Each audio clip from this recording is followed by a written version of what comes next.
தேசம் இரவு செய்திகள். இந்த தேசம் செய்திகளை உங்களுக்காக கொண்டு வருவது மாயன் ஆயுர்வேதிக் குளியல் சோப். தொடர்புக்கு மாயன் என்டர்பிரைஸ் 0111264026.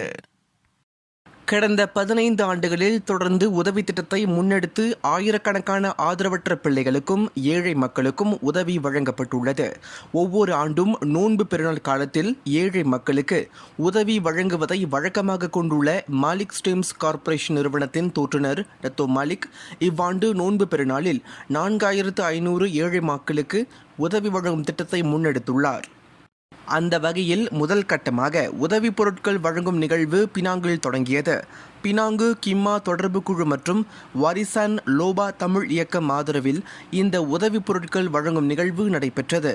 இதில் 18 ஆதரவற்ற இல்லங்களைச் சேர்ந்த 1046 பேருக்கு உதவி பொருட்கள் வழங்கப்பட்டன.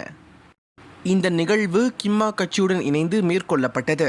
ஆதரவற்றவர்கள் ஏழை மக்களுக்கு உதவ வேண்டும் என்ற எண்ணத்தில் நாங்கள் செயல்பட்டு வருவதால் பொது இயக்கங்கள் அரசியல் கட்சிகளுடன் இணைந்து வழங்க தயாராக இருப்பதாக டத்தோ அப்துல் மலிக் தெரிவித்தார். கோவிட்-19 பெருந்தொற்று எண்ணிக்கை மலேசியாவில் மட்டும் அதிகரிக்கவில்லை, உலகளாவிய நிலையில் அதிகரித்துள்ளது. கோவிட்-19 பெருந்தொற்று எண்ணிக்கை மலேசியாவில் மட்டும் அதிகரிக்கவில்லை, மாறாக உலகம் முழுவதும் தொற்று எண்ணிக்கை அதிகரித்துள்ளதாக மலேசிய சுகாதார அமைச்சு ஓர் அறிக்கையின் வாயிலாக தெரிவித்துள்ளது.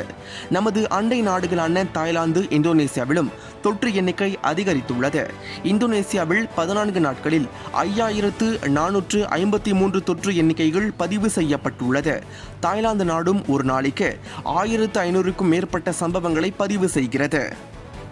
அதேபோல் மலேசியாவிலும் தொற்று எண்ணிக்கை சராசரியாக அதிகரித்துள்ளது.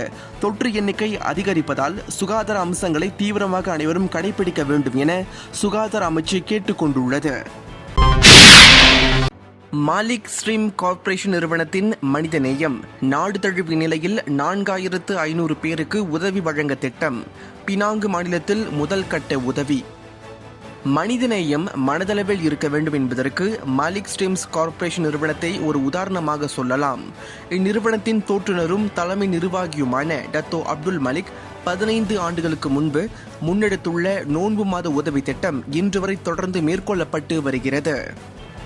நோன்பு பெருநாள் காலத்தில் ஆதரவற்ற பிள்ளைகளுக்கும் ஏழை மக்களுக்கும் உதவ வேண்டும் என்ற நோக்கத்தில் கடந்த 15 ஆண்டுகளாக மாலிக் ஸ்ட்ரீம்ஸ் கார்ப்பரேஷன் நிறுவனம் மக்களுக்கு உதவும் திட்டத்தை முன்னெடுத்துள்ள நிலையில் ஆயிரக்கணக்கான ஏழை மக்கள் இந்த உதவி திட்டத்தில் பயனடைந்துள்ளனர்.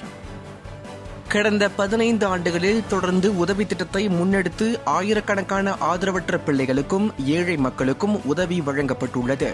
ஒவ்வொரு ஆண்டும் நோன்பு பெருநாள் காலத்தில் ஏழை மக்களுக்கு உதவி வழங்குவதை வழக்கமாக கொண்டுள்ள மாலிக் ஸ்ட்ரீம்ஸ் கார்ப்பரேஷன் நிறுவனத்தின் தோற்றுநர் டத்தோ மாலிக் இவ்வாண்டு நோன்பு பெருநாளில் 4500 ஏழை மக்களுக்கு உதவி வழங்கும் திட்டத்தை முன்னெடுத்துள்ளார்.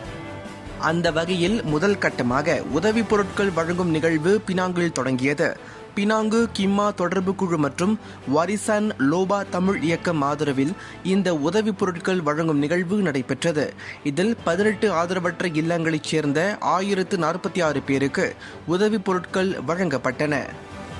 இந்த நிகழ்வு கிம்மா கட்சியுடன் இணைந்து மேற்கொள்ளப்பட்டது.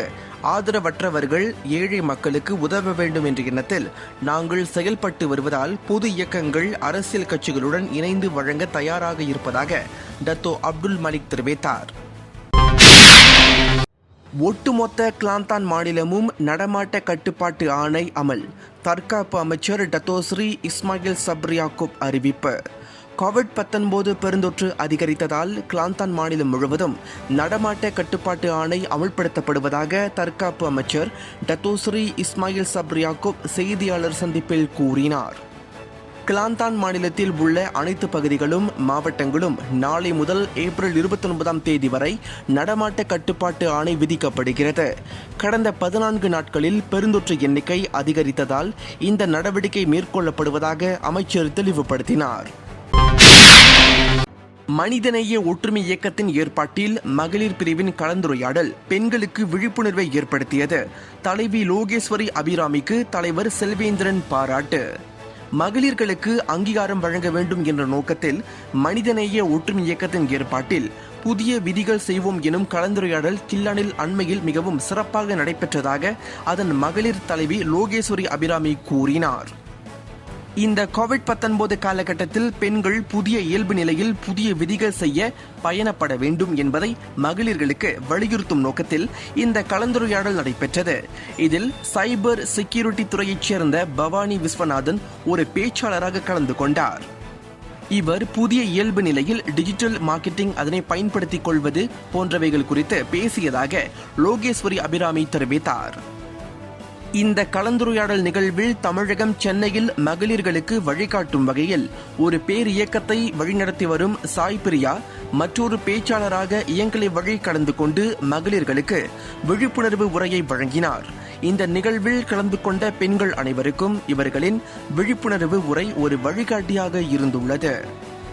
நாட்டில் பெண்களுக்கு முன்னுரிமை வழங்கப்பட்டு வருவது போலவே மனிதநேய ஒற்றுமை இயக்கம் மகளிர்களுக்கு வாய்ப்பளித்து இந்த கலந்துரையாடல் நிகழ்வை நடத்த அனுமதி வழங்கியிருந்தது கண்டு மகிழ்ச்சி அடைகிறோம். இந்த வேளையில் மனிதநேய ஒற்றுமை இயக்கத்தின் தேசிய தலைவர் செல்வேந்திரனுக்கு அபிராமி நன்றி தெரிவித்துக் கொண்டார். மனிதநேய ஒற்றுமை இயக்கத்தில் பெண்களுக்கு அங்கீகாரம் வழங்கும் நோக்கத்தில் புதிய விதிகள் செய்வோம் எனும் கலந்துரையாடல் ஏற்பாடு செய்யப்பட்டிருந்ததாக அதன் தலைவர் செல்வேந்திரன் முனியாண்டி கூறினார். இந்த உலகத்தில் ஒவ்வொருவருக்கும் முதல் வழிகாட்டியாகவும் தூண்டுகோலாகவும் இருப்பது அவர்களின் அம்மாதான்.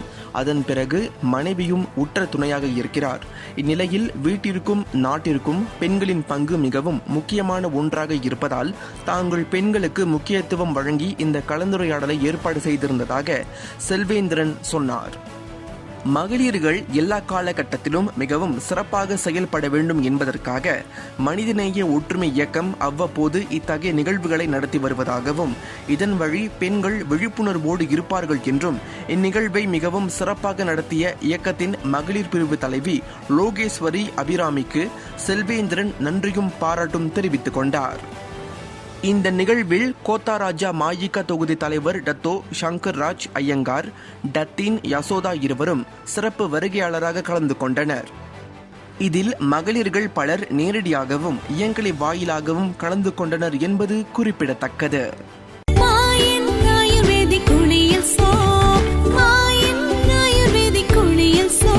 சுத்தமான தேங்காய் எண்ணெய், மஞ்சள், வேப்பிலை, கருஞ்சீரகம், இஞ்சி என 24 வகை மூலிகைகளை கொண்டு முறையாக தயாரிக்கப்பட்டது மாயின் ஆயுர்வேத குளியல் சோப். பினாங்கு பத்துஃபிரிங்கி கடலோரத்தில் தூய்மைப்படி நகரசபை ஊழியர்களுடன் மாநகர் மன்ற உறுப்பினர் காளியப்பன் பங்கேற்பு. பினாங்கு மாநிலத்தின் பாயுசஞ்சா பத்துஃபிரிங்கி கடலோர பகுதியில் அண்மையில் நடத்தப்பட்ட கூட்டு முறையிலான தூய்மைப்பணி நிகழ்வில் மாநில மாநகர் மன்ற உறுப்பினர் ஆர் காளியப்பன் தன்னார்வமுடன் பங்கேற்றார். பினாங்கு நகராண்மை கழக தூய்மை பணியாளர்களுடன் இணைந்து இங்கிருக்கும் கடலோர பகுதியின் சுமார் 4 கிலோமீட்டர் தூரம் வரையில் மேற்கொள்ளப்பட்ட கூட்டுறவு தூய்மை பணி நடவடிக்கையில் ஆர் காளியப்பனை முன்னின்று ஏற்பாடு செய்து வழிநடத்தினார். மாநிலத்தில் சுற்றுப்பயணிகளை கவரும் பிரசித்தி பெற்ற பகுதியாக விளங்கும் பத்துஃபிரிங்கி கடலோர பகுதியின் சுற்றுச்சூழலை பாதுகாக்கும் நடவடிக்கையிலும் இங்கு தூய்மையை தக்க வைத்துக் கொள்ளும் நோக்கத்தின் அடிப்படையிலும் தூய்மையிலும் பசுமையிலும் பினாங்கு என்ற கருப்பொருளின் பேரில் இந்நிகழ்ச்சியை தாம் ஏற்பாடு செய்ததாக காளியப்பன் விளக்கமளித்தார். அதன் பொருட்டு தமது நோக்கத்தை மாநகர் மன்ற செயலவையினருக்கு அறிவித்து அதற்கான நடவடிக்கையை செயலாற்றுவதற்கு போதுமான தொழிலாளர்களுக்கும் ஏற்பாடு செய்த அதே வேளையில் இப்பணிக்கு தஞ்சோங் பூங்கா சட்டமன்ற உறுப்பினரின் துணையையும் சில அரசுசாரா பொது அமைப்புகளின் ஆதரவையும் தாம் பெற்றதாக அவர் மேலும் சொன்னார். அவ்வண்ணம் இந்த கூட்டுறவு தூய்மை பணி இங்கு மேற்கொள்ளப்பட்ட போது வயது வரம்பற்ற சிறியோர் முதல் பெரியோர் வரையில் திரளான தன்னார்வலர்களும் இந்நிகழ்வில் பங்கேற்று தொண்டாற்றியதாக காளியப்பன் விவரித்தார். தூய்மை பணிக்காக மாநகராண்மை கழக தொழிலாளர்களின் உபகரணங்களோடு தன்னார்வலர்களின் உபகரணங்களும் இப்பணிக்கு பயன்படுத்தப்பட்டதாக கூறிய அவர் சுற்றுச்சூழல் தூய்மையை பேணி அதன் முக்கியத்துவத்தை வருங்கால சந்ததியினருக்கு உணர்த்தும் உன்னத நோக்கத்தின் பேரிலும் இந்நிகழ்ச்சி ஓர் எடுத்துக்காட்டாக நடத்தப்பட்டதாக அவர் தெரிவித்தார். மாநிலத்தில் மாநகர மன்ற உறுப்பினராக பொறுப்பேற்றுக் கொண்ட நாள் முதல் இங்கிருக்கும் பல பகுதிகளில் இத்தகைய ரீதியில் தாம் கூட்டுறவு தூய்மை பணி நிகழ்ச்சிகளை பொறுப்பேற்று நடத்தி வரும் நிலையில் அவற்றுக்கும் வற்றாத நல்லாதரவை கிட்டி வருவதாகவும் இதே நிலைமை எதிர்வரும் காலங்களிலும் தொடரும் என்றும் தான் நம்புவதாகவும் காளியப்பன் உற்சாக உவகையுடன் கூறினார். 2000க்கும் மேற்பட்ட தொற்று சம்பவங்களை பதிவு செய்தது மலேசியா. கோவிட்-19 தொற்று காரணமாக 2340 புதிய சம்பவங்கள் பதிவு. நாட்டில் கோவிட்-19 பெருந்தொற்று 2000 கடந்து 2340 பதிவு செய்யப்பட்டது. தொற்று சம்பவங்கள் 2000 கடந்துள்ளது பெரும் அதிர்ச்சியை ஏற்படுத்தியுள்ளது.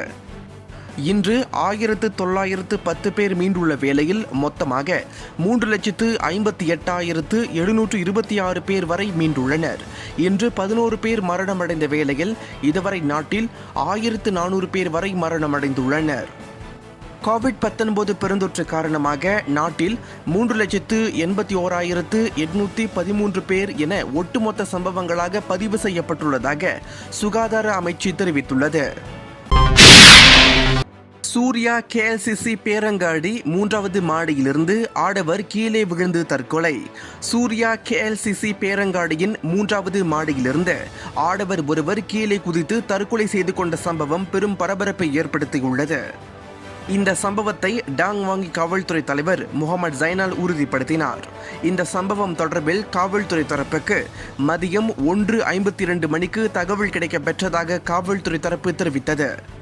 தற்கொலை விவகாரம் குறித்து விசாரணைகள் மேற்கொள்ளப்பட்டு வருவதால் இதன் முழு நிலவரங்களும் பின்னர் அறிவிக்கப்படும் என அவர் தெரிவித்தார்.